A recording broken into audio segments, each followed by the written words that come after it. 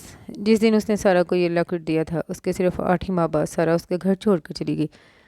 سارا کی واپسی اس کے تایا کے گھر ایک طوفان لے کر آئی۔ ہر ایک نے سارا کو واپس جانے پر مجبور کیا، مگر اس کی خاموشی جیسے ایک ڈھال سی بن گئی تھی۔ وقتی طور پر اس معاملے کو دبا دیا گیا کیونکہ تایا کے گھر شادی تھی اور وہ اس موقع پر کوئی مسئلہ کھڑا نہیں کرنا چاہتے تھے، مگر شادی کے فوراً بعد ہی انہوں نے حیدر اور سارا کے مابین مصالحت کی کوشش شروع کر دی، اور اس میں وہ اکیلے نہیں تھے۔ اس کے خاندان کا ہر فرد یہی چاہتا تھا کہ وہ واپس چلی جائے۔ ہر ایک حیدر کا حامی تھا، ہر ایک اسے ہی قصوروار سمجھتا، کسی کو بھی وہ وجہ جائز نہیں لگی تھی جس کی وجہ سے اس نے حیدر کو چھوڑا تھا۔ ہر رشتہ دار عورت اسے اپنے قصے سناتی کہ اپنے شوہر کے کیسے کیسے ظلم و ستم کے باوجود اس نے اپنا گھر نہیں چھوڑا، اور وہ کیسی ہے جو شوہر کے چند تھپڑوں پر ہی گھر چھوڑ آئی۔ وہ بس سپاٹ نظروں سے سب کو دیکھتی رہی۔ تائی نے فریال کو بھی بلوا لیا۔ سارا تم پاگل ہو گئی ہو۔ 2 گھنٹے اپنی ہدایتوں اور نصیحتوں پر خاموشی دیکھ کر وہ جھنجھلا اٹھی۔ 2 گھنٹے بعد وہ پہلی دفعہ بولی، ہاں میں واقعی پاگل ہوں، اس لیے حیدر جیسے عقل مند کے ساتھ رہنا نہیں چاہتی۔ اس کے ساتھ نہیں رہو گی تو کہاں رہو گی؟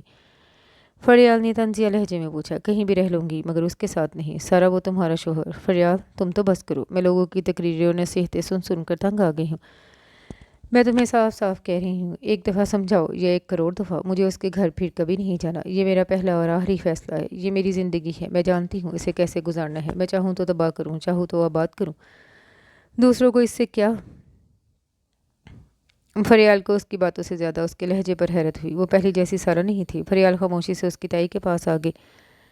سارا کے تایا چند بار حیدر کے پاس بھی گئے، مگر وہ بھی کچھ کم ضدی اور اکڑ نہیں تھا۔ وہ نہ صرف اپنے کیے پر شرمندہ نہیں تھا بلکہ اس نے سارا کو منانے یا واپس لانے سے بھی انکار کر دیا تھا۔ وہ یہ گھر خود چھوڑ کر گئی ہے، اگر واپس آنا چاہتی ہے تو خود ہی ہے، میں تو اسے لینے کبھی نہیں جاؤں گا، اس نے تایا سے کہا۔ اور اس کی امی نے تو تایا سے صاف صاف کہہ دیا، ہمیں اب اس کی ضرورت نہیں ہے، وہ اس گھر سے چلی گئی ہے تو ہمارے لیے ہمیشہ کے لیے چلی گئی ہے، اگر وہ خود واپس آنا چاہے گی بھی تو میں اسے آنے نہیں دوں گی۔ سارا کے تایا نے اس دن اس سے 2 ٹوک بات کرنے کا فیصلہ کیا۔ اس سے پہلے وہ سارا کو نرمی سے سمجھاتے رہے، مگر اس دن انہوں نے سارا کو بری طرح جھڑکا تھا۔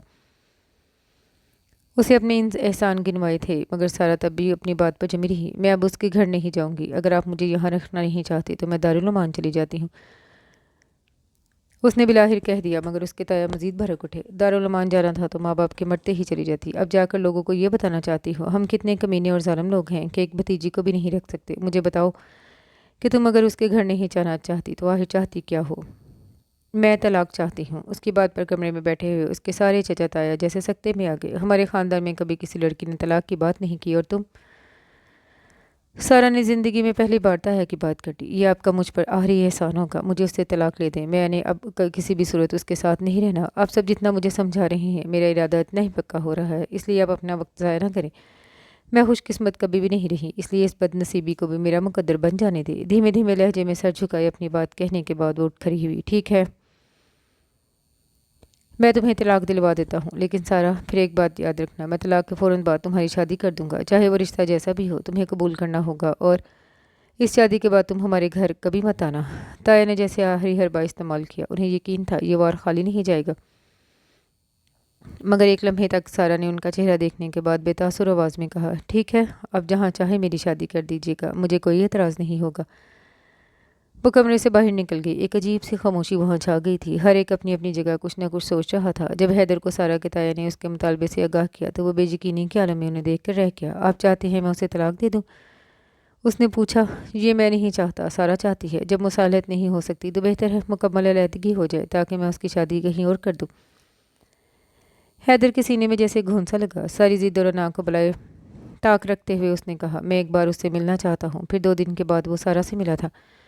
میں تمہیں لینے آیا ہوں، اس نے سارا کو دیکھتے ہی کہا۔ سارا اس کی بات کا جواب دیے بغیر صوفے پہ بیٹھ گئی۔ تم میرے ساتھ گھر چلو، میں گھر میں ہی ہوں، بڑے سرد لہجے میں جواب آیا۔ سارا میں اب کسی بحث میں پڑنا نہیں چاہتا، غلطی تمہاری تھی اور گھر بھی تم نے اپنی مرضی سے چھوڑا، پھر بھی میں تمہیں لینے آیا ہوں، اس لیے بہتر ہے تم میرے ساتھ گھر چلو، ورنہ تم کیا کرو گے؟ سارا نے جیسے اس کا مذاق اڑایا، تو تم گھر نہیں چلو گی؟ نہ آج نہ آئندہ کبھی۔ ایک بات یاد رکھو، میں تمہیں کبھی طلاق نہیں دوں گا، نہ ہی اب تمہیں لینے آؤں گا۔ وہ پھر غصے میں آ گیا۔ طلاق تم مجھے نہیں دو گے، میں خود تم سے لے لوں گی اور تمہیں یہاں دوبارہ آنے کی ضرورت بھی نہیں ہے۔ اس کا لہجہ بہت پرسکون تھا۔ حیدر ایک جھٹکے سے اٹھ کر ڈرائنگ روم سے نکل گیا، وہ جو دوبارہ کبھی نہ آنے کا کہہ کر گیا تھا۔ ایک ہفتے کے بعد خلا کا نوٹس اسے دوبارہ کھینچ لایا۔ اس بار وہ حقیقتاً پریشان تھا۔ ٹھیک ہے، جو کچھ ہوا تم اسے بھول جاؤ، آئندہ یہ سب کچھ ہمارے درمیان نہیں ہوگا، لیکن یہ سب تماشا ختم کرو۔ میں تمہیں اپنے گھر لے جانا چاہتا ہوں۔ اس کی آواز میں پہلے جیسا تنتنا نہیں رہا تھا۔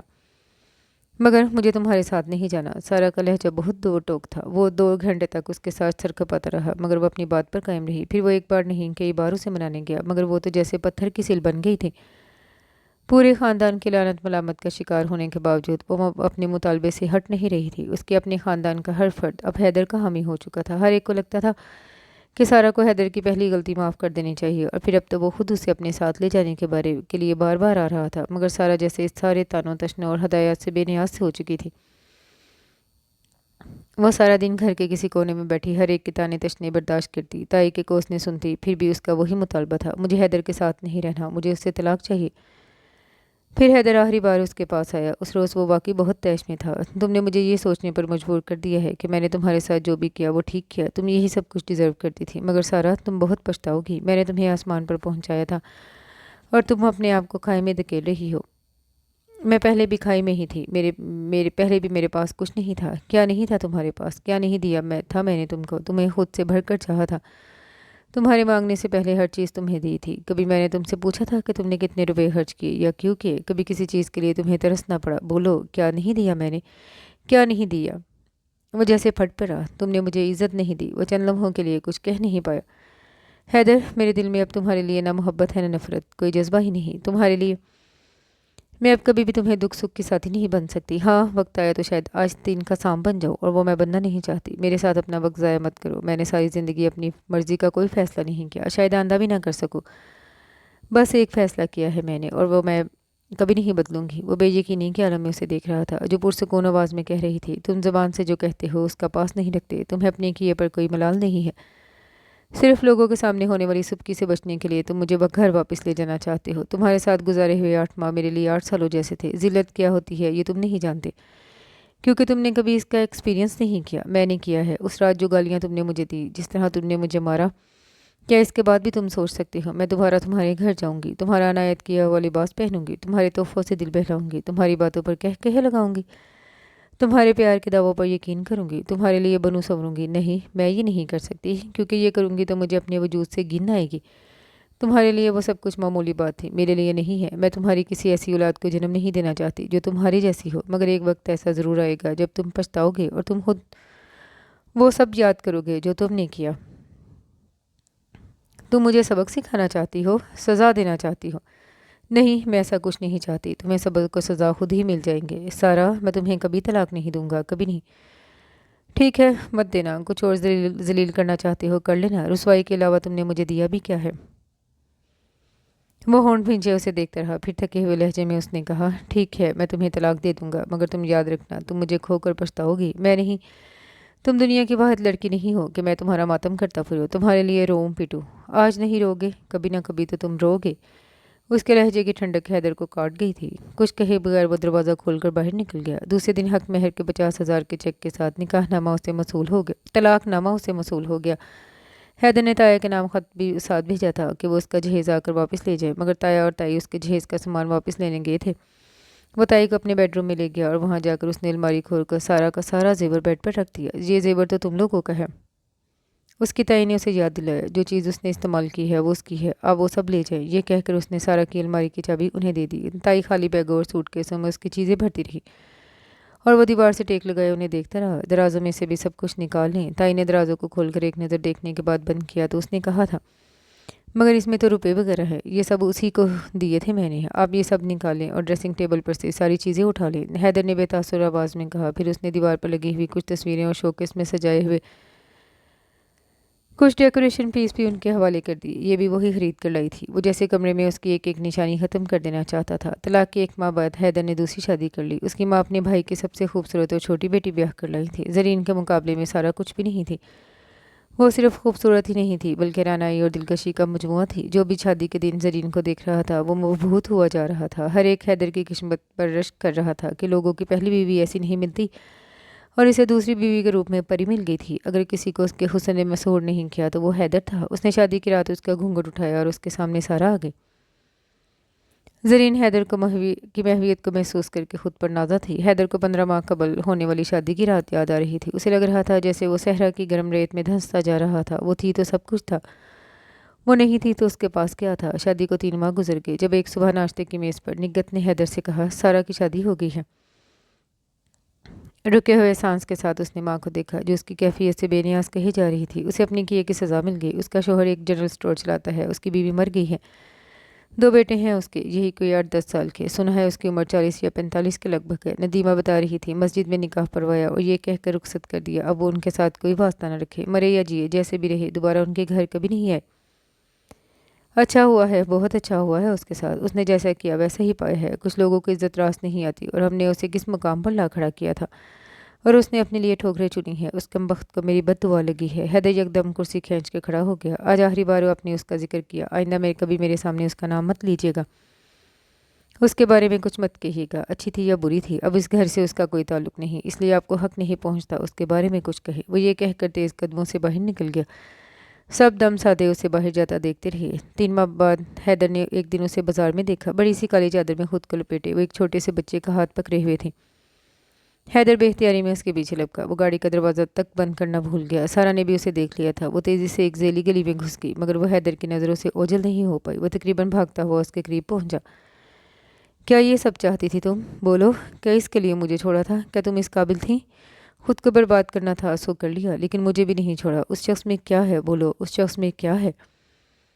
وہ چلتے چلتے اس سے پوچھ رہا تھا۔ وہ یکدم رک گئی۔ اس شخص میں کچھ بھی نہیں مگر تم میں تو سب کچھ تھا، تمہیں چاہا تھا میں نے حیدر۔ پہلی بار اس کے منہ سے اعتراف محبت سنا تھا اور وہ کہہ رہی تھی بہت محبت کی تھی تم سے، اسی لیے تم سے عزت چاہتی تھی مگر تم نے نہیں کی۔ اس شخص سے محبت نہیں ہے اس لیے اس سے کچھ بھی نہیں چاہتی مگر پھر بھی وہ میری عزت کرتا ہے۔ کپ کپاتے ہونٹوں کو بھیجتے ہوئے اس نے آنکھوں میں امڑنے والی نمی کو روکنے کی کوشش کی۔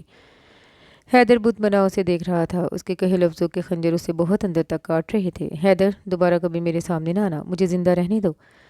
وہ یہ کہہ کر تیزی سے وہاں سے چلی گئی۔ تمہیں چاہا تھا میں نے، اس کے الفاظ اس کے کانوں میں گونجے تھے۔ اس نے ہونٹ بھینچ لیے۔ بہت محبت کی تھی تم سے۔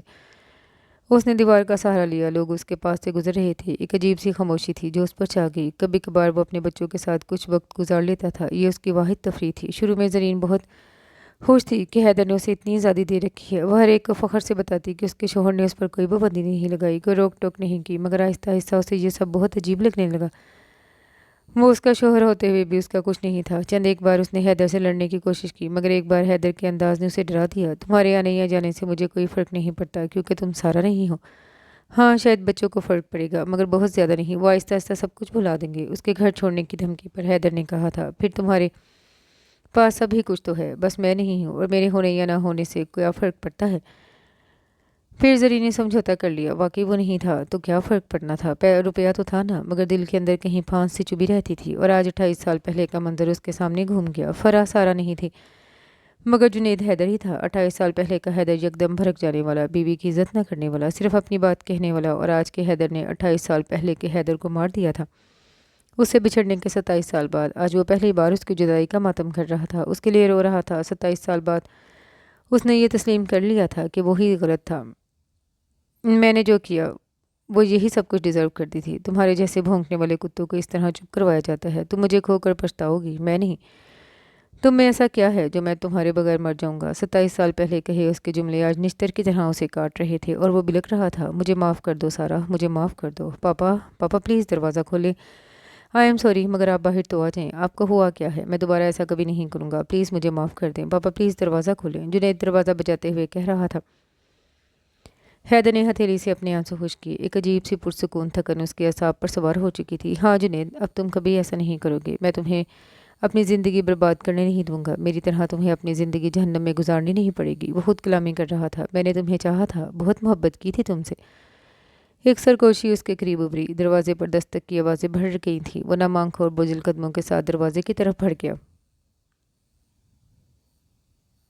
اور اس کے ساتھ ہی یہ چھوٹا سا خوبصورت سا ناول اپنے اختتام کو پہنچا۔ امید کرتی ہوں دوسرے ناولز کی طرح یہ ناول بھی آپ کو پسند آیا ہوگا۔